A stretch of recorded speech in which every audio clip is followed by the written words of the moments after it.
Welcome to She Roars Boldly.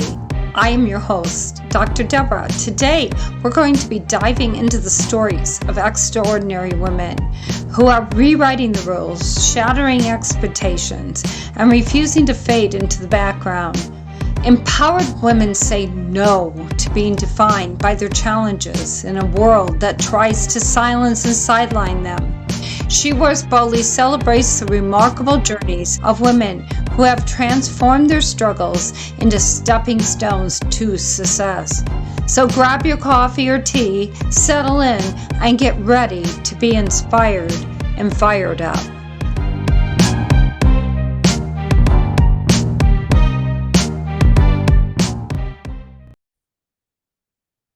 Hello, everybody. This is Dr. Debra, and this is She Roars Boldly podcast. You get me again this week. I love doing little segments, particularly the rants. And today I'm doing one that's so close to my heart, and that's Wi-Fi. I live off Wi-Fi. I need Wi-Fi. It's a part of my job. And it's a very serious thing when it doesn't work, which is way too many of the time. In fact, this is my second taping of this podcast because, again, it let me down. So, because I have to use this all the time, I often feel, well, let me just say, kind of betrayed by it. It's like it's ghosting me, and it happens at the worst possible moment, like when I'm trying to tape a podcast with someone, when I'm trying to record something that needs to be recorded. And I started thinking, have you ever noticed that Wi-Fi is kind of like a toxic ex? Yeah, when you don't need him or it's right there, all bars, faithful, glowing with love. But the second, and I mean the actual second, you need it for something important, it decides to ghost you. Like, really? We were so good this morning, I'd say to it. And you let me scroll and let me watch those cute little videos of those otters holding hands. You even downloaded my favorite podcast in record time, which is, of course, She Roars Boldly. But the moment I had joined meeting, boom, gone. No bars, no signal, just silence. It's almost like you have stage fright. So I'd like to take you through 5 stages of Wi-Fi betrayal. Stage number 1, I enter, and it's called denial. I'm really good at denial. You stare at the screen. It's maybe, you start to whisper to it and say, come on, you got this. You got this. We've gotten through worse. Then you kind of jingle the mouse. You refresh, refresh, refresh. And another one for just good chance. You even shake it. Kind of shake your computer because that might work. And that's when you realize that at this point you believe in lucid dream. You start making deals, bargaining.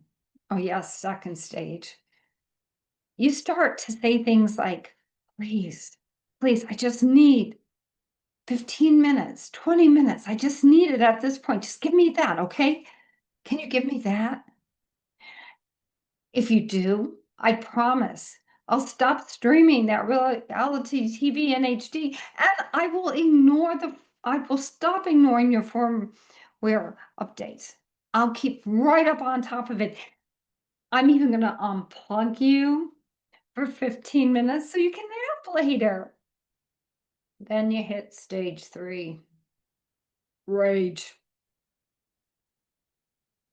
Now you're crawling under the desk, speaking in weird languages. You tangled all the cords, you're trying to untangle them, thinking that might work. You question your life choices. You press that tiny little reset button over and over and over and over again with the power You yell at the air like it's kind of personally responsible. And the router, it's just blinking away over in the corner, mocking you, saying, like, look at you. You're getting emotional again, aren't you? Yeah, I am. But then you hit stage 3, despair. You accept defeat. You turn off your laptop. You close it. You go and sit staring out at the window like some Victorian woman waiting for her husband to return from the sea. He said he'd be back any minute now. And that was 30 years ago. He has to be here soon. Then stage 5, reconnection. Ah, sweet relief, it returns. And you feel like you've survived something great. You whispered, we're good now. But if the truth was said, we're really never going to be the same, and I'm not trusting you anymore. Wi-Fi can actually be kind of like a sitcom dad. Yeah. It never crashes at a convenient moment. No, no, no, no. It's got a flair for drama. You can binge watch 3 seasons of your favorite show with 0 lag, but the moment you needed to upload a simple document, bam, gone. Oh no. Let's make this suspenseful, it's thinking. You thought it was too easy. It's like your internet connection is auditioning for a telenovel. Oh, you thought this presentation would send? Guess what? Just to see your reaction. And why does restarting the router feel like it's some kind of spiritual journey? Have you ever noticed? Have you ever called tech support? I'm sure you have, maybe with your dish TV or your cable or your computer or your phone. What is the very first thing they tell you? Oh, have you turned it off and turned it back on again? Yes, 20 times. I'm calling you because that didn't work. I know those things. Everybody knows those things. Which honestly might be the best metaphor life that I've ever heard. Turn it off, turn it on, right? Never really thought about that. Hey, you're having a meltdown? Turn yourself off. Back on again. You should be calm. Bad day, unplug, wait 10 seconds and reconnect. That could be very positive. Lost your motivation? Reset your mental router. Oh yeah, hopefully that works better than your physical one. Maybe the lesson that's in this chaos is that Wi-Fi is teaching us boundaries. It's saying, you want to connect? You gotta pause, you gotta reboot, you gotta trust. Except I still don't trust it, and I doubt I ever will. Because last week it cut me out on mid-speech on a masterclass. And I ended up giving my masterclass to a bunch of frozen audience pixels, looking at me like they were silently judging me. I don't know where it went or where they went, but needless to say, I have a lot of apologies to do. The great Wi-Fi lie is they call it high-speed internet. Okay, high speed to where? Because I'm pretty sure my carrier pigeon would have delivered my file faster than what the download button did. You ever watch that little buffering thing that goes around and around and around until you're feeling kind of dizzy and sick? It's like it's mocking you, mocking your ambition. It's like saying, oh, you thought you were going to be productive today. Well, guess what, sister? You're about to practice some patience. And though we all need to practice patience, that's probably not the moment or what you want to hear. And the irony is that every device in your house suddenly develops perfect Wi-Fi when you're not using them. Oh yeah. The smart TV is fine. Kids' tablets, your tablet's fine. Streaming, just fine. Those otter videos. But your laptop, the one with the deadline, decides it's allergic to bandwidth and it just has to take a break.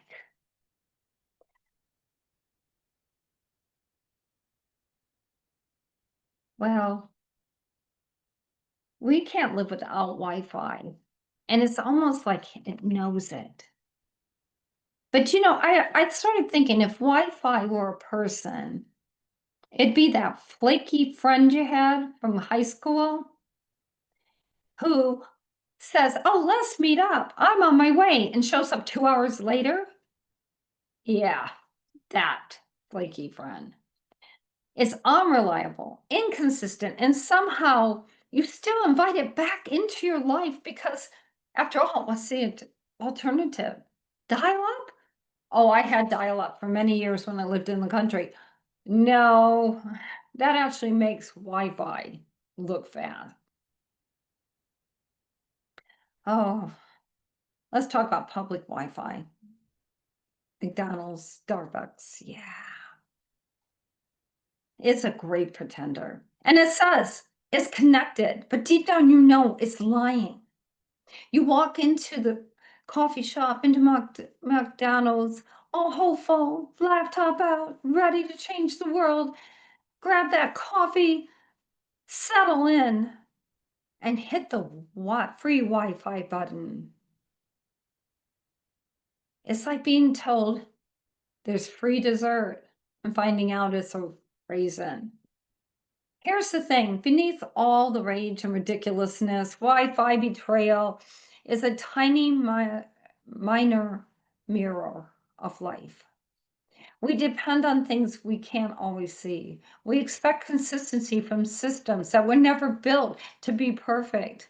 And sometimes the connection drops, not to punish us, but possibly to remind us that there is times that it's okay to unplug from our phones, our devices.